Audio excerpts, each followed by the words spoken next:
Hello, Fáilte. This is Lora O'Brien from lauraobrien.business. And we are here doing our 15-minute business consultations. So we have some people on and we're recording them one at a time so that you have them on the YouTube channel as well. If you're new to me, I am a successful author and spiritual entrepreneur who runs a multi-stream business in Irish pagan publishing and education. So we are here with Colleen. Do you want to introduce yourself there, Colleen? Tell us where you're coming from in the world. I am Colleen. I live in Northern Ireland, about 8 miles from Belfast. And just want to thank Lora as well for giving me her time this evening. It's very much appreciated. I started my own spiritual type business around this time last year, although we didn't open to the summer because I crazily took on premises that was a labour of love, really trying to, it took much longer and a lot more money than I thought, but we got up and running probably towards the end of last July. So I do tarot card readings and Reiki, and we started to run some workshops and classes on different topics, and I have some people that come in to do those. I do some more basic stuff myself. So I think some of the problems I've been noting down. I was finding it hard with boundaries. I'm on social networking a lot. This is before the whole sort of coronavirus thing. So I was finding it hard. I was nearly spending nearly all day, every day of the week and evenings as well. If I wasn't in the premises, I was on Facebook replying to people or replying to their messages, looking for appointments and things like that. So it was a bit of boundary time. Plus, the other thing is I keep forgetting that I'm in business and don't do anything business-like to promote to promote my business. I have hundreds of flyers that are lovely, and I keep forgetting to hand them out or bring them to places. And I was very sort of keen. I watch a lot of your stuff online, and I thought, I'd like to get to do more online, but I've never really had the confidence to do that. And now I feel I'm frozen with the pandemic because I can't go into my premises, and yet I'm doing very little. So it's really hard to get past that, just to be doing more and making better use of my time, if you know what I mean. There's a lot of stuff you do that it's just you don't, there's no income for it, but do you know what I mean? I'm starting to ramble. Yeah, no, I get you. So so that's kind of where you're stuck at the moment, really, is you're in limbo because the premises obviously is not open. Yeah. Okay, so what when you were open, right, what would you say was your best, let's be crass about this, like your best kind of money spinner, right? Like what would be your most lucrative element of what you were doing? Because it sounds like you have a lot of different streams going on. Yeah. Oh, I think know that one. That's not a criticism. That's a good thing. You're not putting all your eggs in one basket, right? Yeah, well, that's true. Well, a lot of the stuff, was the Reiki and tarot. Actually, the Reiki became quite popular. I thought it might have been more tarot, but that's obviously very labor intensive, individually seeing people one to one for individual appointments. Some of the workshops were becoming very popular, but I wasn't. Well, my sister keeps saying you're not charging enough money, but it's that, what you were speaking about earlier. It's that sort of social, how can I help people, community stuff, opposed to a money grab as well. So I think it was probably a mixture of the workshops. We were doing wee sort of full moon rituals, and I was attracting a whole new client group of mainly women, I have to say, who really rave about it. It's so nice, so I would say I was kind of chasing my tail a wee bit between all those different things, and Yeah. Okay, so And when all this is finished, do you want to step back into that premises and carry on, or are you looking to like add online stuff into it, which you were talking about anyway, or are you looking to just let the premises go at this point and replace it? So what would be your long term? Long term, well, I suppose premises. Well, it's all I don't. I'm a bit up in the air with that because if I don't get, I'm still not sure if I'm eligible for a small business grant. If I am, I'll hopefully be able to keep the premises on Yeah, because I do really enjoy the one-to-one. I do, yeah, that personal touch, and I feel it makes even tarot readings much yeah, easier and all of yeah. that. But I think long term, I'm not getting any younger. And I'm sort of thinking, not that I'm saying online's easier, but I feel it would be less, and I could work from home and things Less like labor that. intensive it You can know, be. Yeah, definitely. yeah, The one-on-one stuff really takes a lot out of you, and yeah, um, and especially in this type of business when you're healing or teaching or yeah. acting like a therapist in some cases. Yeah, Yeah, definitely. yeah.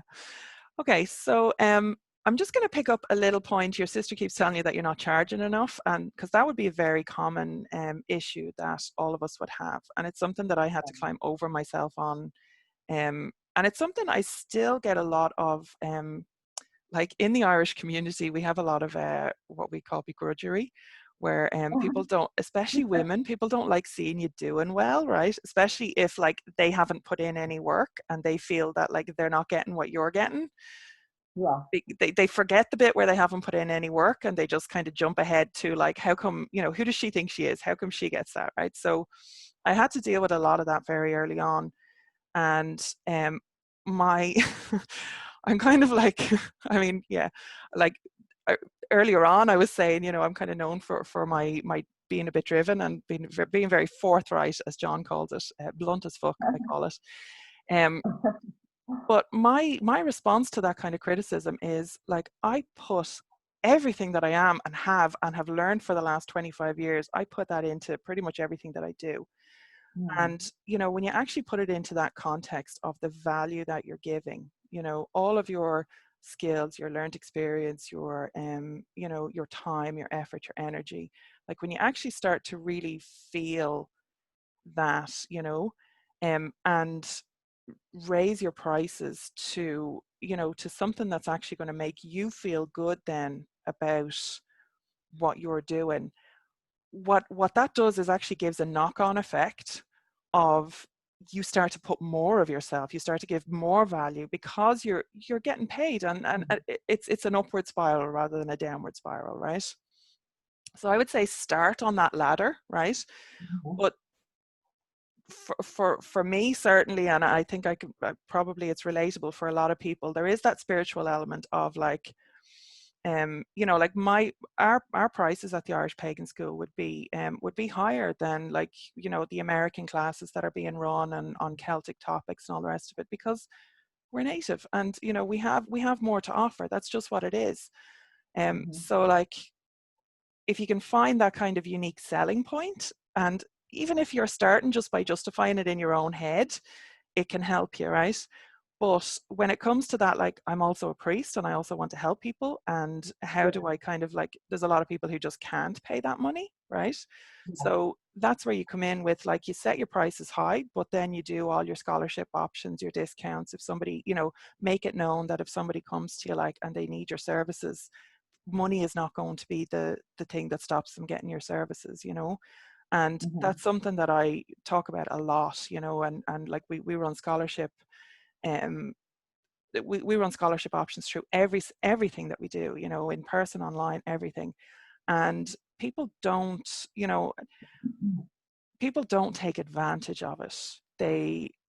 They're very respectful of it. The only thing I would come across is that, which really feeds in, is a particular problem which feeds into the idea of you should raise your prices, is that people don't tend to value what they get for free or for low yeah, cost, and I had heard that and I really didn't see it, but like, if I'm given a scholarship for like, you know, a 6 month or a year-long program, which could cost, you know, up to like €1,000, right? And somebody's getting that for free. Like 9 times out of 10, they are not putting the effort and the energy in that I'm seeing from people who are paying that money, because they've got skin in the game. You know, they have invested in that. They have invested in this tarot reading, in this Reiki session, in this class that they're taking, you know, whatever it is.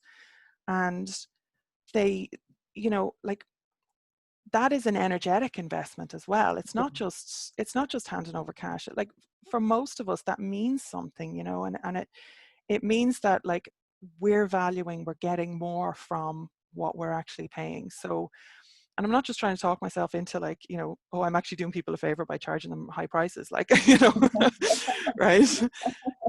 This is genuinely my experience, having given scholarships for the last 10 years, you know, having given really high value scholarships. I see it time and time again, to the point where if I'm accepting somebody on a scholarship program, by the time I get to that point, I have told them 3 or 4 times that, like, please, please, please do not take, like, there is somebody else who will do this work. If you're not committed to this for the next 6 months, for the next year, whatever it is, just don't take the place, you know.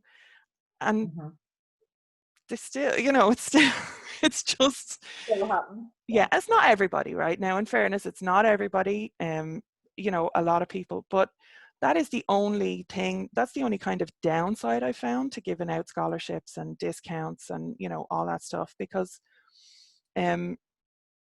most people are genuinely, like, they just, if they have a need, they'll actually ask you if you make yourself open and make yourself available for that.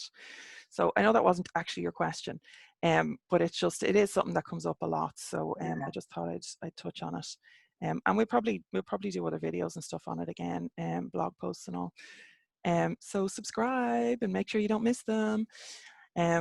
So what I would suggest that your next step at the moment is to gather that community that you were building. So do you have a mailing list already, or is it It's all through social media, really. I have a Facebook page and a group.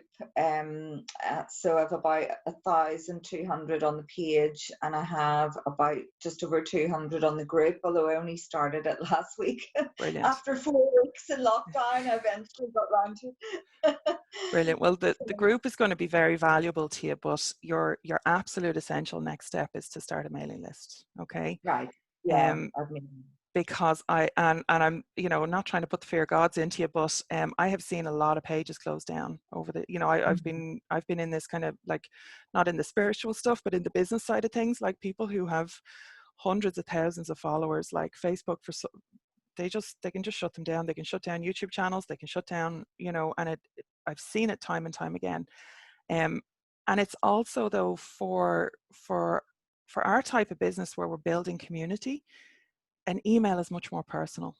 You know, Facebook groups are good, and don't get me wrong, but, like, you know, like, you've got your email list and then your Facebook group, and then your Facebook page would be kind of down, you know, or your Instagram or whatever. And you know, they all have their place, but it's like, it's kind of like, you know, tighter circles of community. When you have people on an email list, it's just like, I mean, who emails you? You know, like, your friends email you, your work sometimes, definitely, but like, you could come across anything on social media, but most people are quite, you're right, most people are quite particular about what they're getting in their email boxes, you know. So you might, is there something that you have, I mean, you could do, like, what could you do? Is there something that you have already that you could kind of give people as, like, an incentive to join a mailing list? Is there anything that you, like, just from your own type of business? I mean, you don't want to be getting into, like, individual, like, free readings or anything like that, because that'll just be, but something that you could create, like, even a Word document that you could turn into a PDF that people will just get a download of, you know. Something like, even from a class notes, or just something that will solve a very simple problem, And you can just put that into, like, at its most basic, you can put it into a Word document, download it as a PDF, and then when people join your email list, it just gets sent to them automatically, right? Right. Yeah.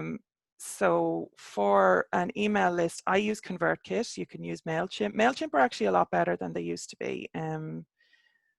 But the one that I've been using is ConvertKit, and there's a link on my website. I'll actually just grab it to all the stuff. It's the toolkit. Mm-hmm. So it's just the different things that I use personally. So you can go in there and just grab it. It's like get 500 subscribers for free. So your first, like, Right. your first 500 subscribers. So let me just put that in the chat, and I'll put it in if you're watching this on YouTube, I'll put it in the comments below. So you can just get started, and they really walk you through. It's very easy to use, especially if you're not used to the technology. It's quite intuitive, they walk you through a step by step just to get set up. The only problem that you're going to run into there, they're getting a little bit stricter, and I only found this out when I started this like, because I've been with them for a long time for our primary business. Do you have a domain name? So if you don't, it's okay, but Mm-hmm. I have the because name of the business, just do you have it as like a .com or anything like that? no, No.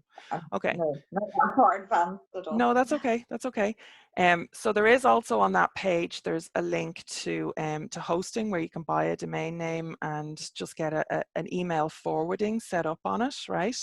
And that the reason that I know it's an extra step, right? And it's a little bit kind of picky, but it really helps with deliverability later on, and it kind of sets you up right from the start. So, but if you just want to do it real simple right now, just go over to MailChimp and use a Gmail and just get it set up that way. Okay, so you can definitely get started for free, and later on you can always download your email list from one service provider and just transfer over to another one. So don't let it hang you up too much. I would say just get started, even if it's like imperfect, right? You just want to get yourself Okay. started.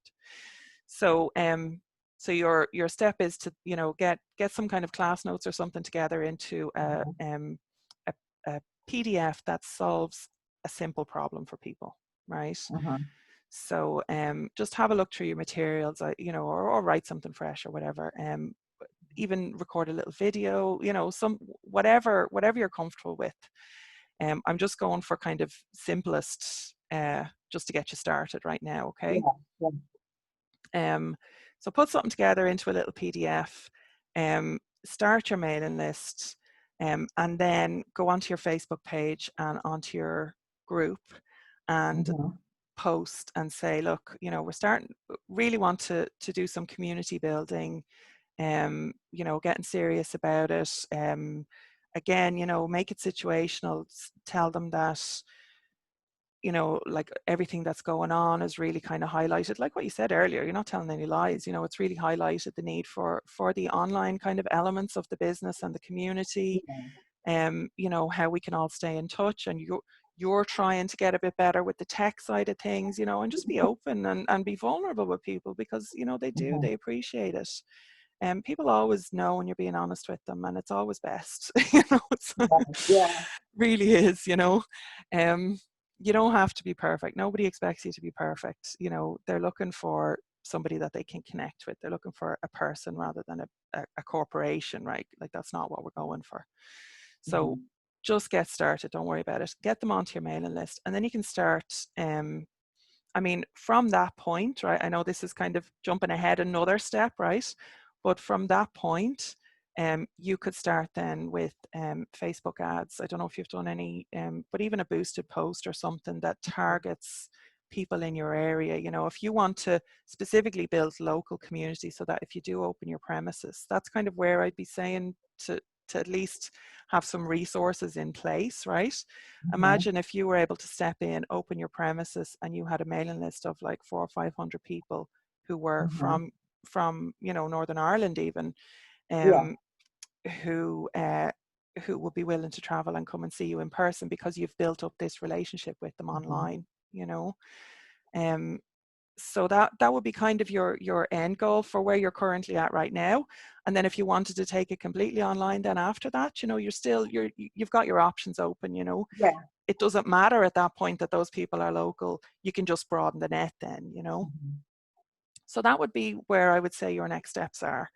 And like I said with Mariana earlier,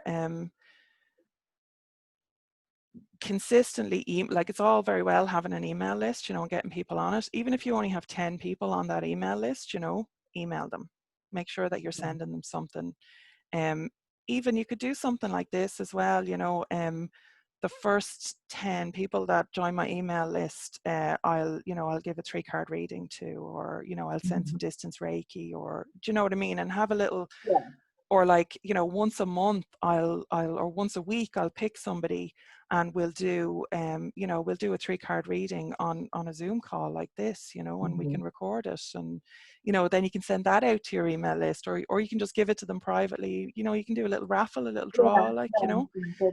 Exactly, yeah. And you're just kind of keeping people engaged then with your email list. And like, I know the type of people that you're talking about, those women who are, you know, they're really like, they're looking for that kind of friendship and connection and energy and something spiritual in their lives that they've really, and especially where you are, Colleen, you know, like there's so much caught up in religion, you know, and like being able to present an alternative to that that's healing and you know, sustainable, and is not going to get anybody murdered, like, is a big thing, right? You know, again, to be blunt, like, you know, but people long for spiritual connection, and you know, so like, I know exactly the type of person that you're you know, you're dealing with, and that kind of community, and they'll appreciate getting the little emails. They'll appreciate having the chance of like, oh, I could have a personal reading with Colleen this week, you know, if I win, like, you know, they love stuff like that.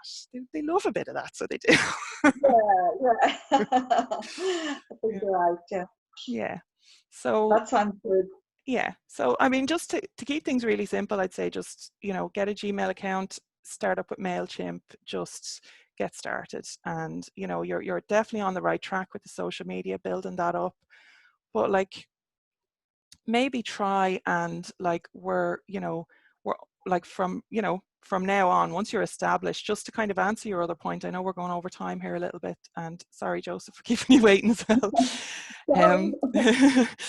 um, you know, like that time suck of social media, you can actually start to move people through the email list. Like, so I actually have on my, I mean, again, boundaries are very important to me, right? When somebody Facebook messages my author page, they get a what's it called, a like an automated response, right? You can set it up on Facebook that says join my mailing list, or you know, email here only, you know what I mean? So people get an answer, so they know that they're, you know, or like, I mean, I actually need to look at it again, because I don't, like, I set it up so long ago that I don't actually know what's on it now. So they could be emailing a completely wrong email address. Oh well.